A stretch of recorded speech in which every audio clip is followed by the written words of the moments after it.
नमस्कार। आज बात एसबीआई पर।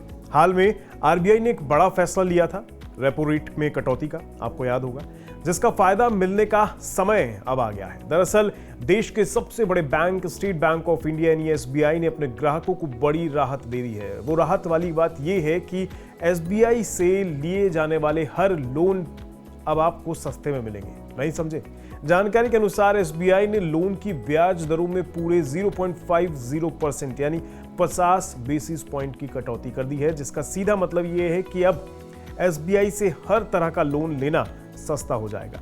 तो अगर आप होम लोन लेने की सोच रहे हैं तो ये आपके लिए बहुत अच्छी खबर है। एसबीआई की होम लोन की ब्याज दरें अब सालाना 7.50% से शुरू होंगी। ये पहले के मुकाबले में अब काफी कम है और ये सब हुआ है हाल में ही रिजर्व बैंक यानी भारतीय रिजर्व बैंक की मॉनेटरी पॉलिसी में रेपो रेट के पर लिए गए फैसले के कारण, जिसके अनुसार रेपो रेट को 6% से घटाकर 5.50% कर दिया था। आरबीआई के इस कदम के बाद बैंकों ने भी ग्राहकों को इसका फायदा देना शुरू कर दिया है। एसबीआई से पहले यूनियन बैंक और पंजाब नेशनल बैंक जैसे बड़े बैंक भी लोन की ब्याज दरों में कटौती कर चुके हैं। इस ब्याज दर कटौती का सीधा फायदा उन सभी लोगों को मिलेगा जिनके loan repo linked lending rate से जुड़े हुए हैं। तो अगर आप नया होम लोन लेने का मन बना रहे हैं तो आपको अब कम ब्याज चुकाना होगा। उदाहरण के लिए एसबीआई में नए होम लोन की ब्याज दरें पहले करीब 8% से शुरू होती थी, जो अब घटकर 7.50% पर आ गई हैं। अगर किसी ने पहले से रेपो लिंक्ड लेंडिंग रेट से जुड़ा फ्लोटिंग रेट होम लोन लिया हुआ है तो उनकी ब्याज दरें भी अगले रीसेट पीरियड में अपने आप कम हो जाएंगी। इसका मतलब ये है कि या तो आपकी ईएमआई कम हो जाएगी या फिर आपके लोन की ड्यूरेशन घटा दी जाएगी। हालांकि अगर आपका लोन फिक्स्ड रेट से जुड़ा हुआ है तो आपको इसका फायदा नहीं मिलेगा। अभी मैं रेपो लिंक्ड लैंडिंग रेट की बात कर रहा था, तो अगर आप नहीं जानते, जैसे शॉर्ट टर्म में RLLR भी कहते हैं, तो मैं आपको बता दूं ये क्या है। अगर आप नहीं जानते हैं कि ये क्या है तो बता दूं, RLLR के आधार पर ही बैंक अपने लोन की ब्याज दरें तय करता है। मतलब अगर रेपो रेट कम होता है तो RLLR भी कम हो जाता है और फिर आपके लोन की ब्याज दरें भी घट जाती हैं।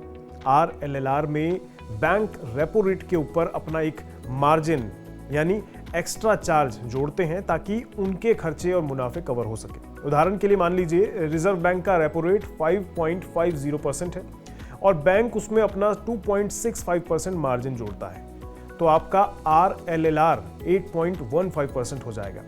आपकी अंतिम ब्याज दर तय करने के लिए बैंक इस RLLR में आपका क्रेडिट रिस्क प्रीमियम जोड़ देता है, जो आपकी क्रेडिट प्रोफाइल पर निर्भर करता है। जैसे अगर RLLR 8% है और आपका क्रेडिट रिस्क प्रीमियम 0.5% है तो आपकी होम लोन की ब्याज दर 8.5% होगी। अक्सर लोगों के मन में कुछ सवाल होते हैं इस मुद्दे को लेकर, जैसे क्या पुराने और नए लोन दोनों पर समान फायदा मिलेगा? तो मैं आपको बता दूं, आरबीआई के नियमों के मुताबिक फ्लोटिंग रेट लोन को रेपो रेट के हिसाब से समय समय पर रीसेट करना जरूरी है।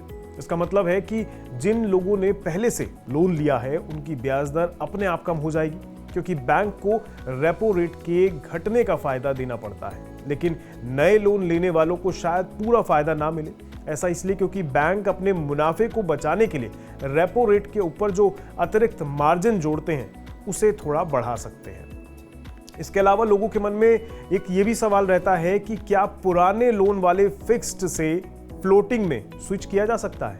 तो जवाब है जी हाँ, बिल्कुल किया जा सकता है। अगर आपका लोन MCLR या फिक्स्ड रेट से जुड़ा हुआ है तो आप अपने बैंक से बात करके इसे RLLR में स्विच करा सकते हैं। हालांकि इसके लिए आपको कुछ फीस जरूर चुकानी पड़ सकती है। अगर आपका लोन अभी शुरुआती सालों में है तो स्विच करने में आपको लंबे समय में ब्याज की अच्छी बचत हो सकती है।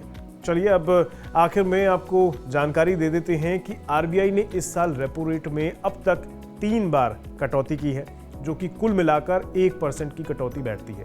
आंकड़ों में बात करें तो फरवरी में रेपो रेट 6.5% से घटाकर 6.25% की गई थी। दूसरी बार अप्रैल में 0.25% की कटौती की गई और अब तीसरी बार जो कटौती हुई है वो आपके सामने है और कुल मिलाकर 1% की ये कटौती हो जाती है। तो एसबीआई ने तो कटौती कर दी।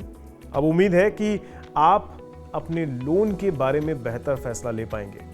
आपको ये जानकारी कैसी लगी हमें कमेंट बॉक्स में ज़रूर बताइएगा और मुझे दीजिए इजाज़त, फिर मिलूंगा किसी नए वीडियो में। नमस्कार। इस सिप से तो नींद टूटती है, लेकिन केवल जागना नहीं, आगे भी तो बढ़ना है।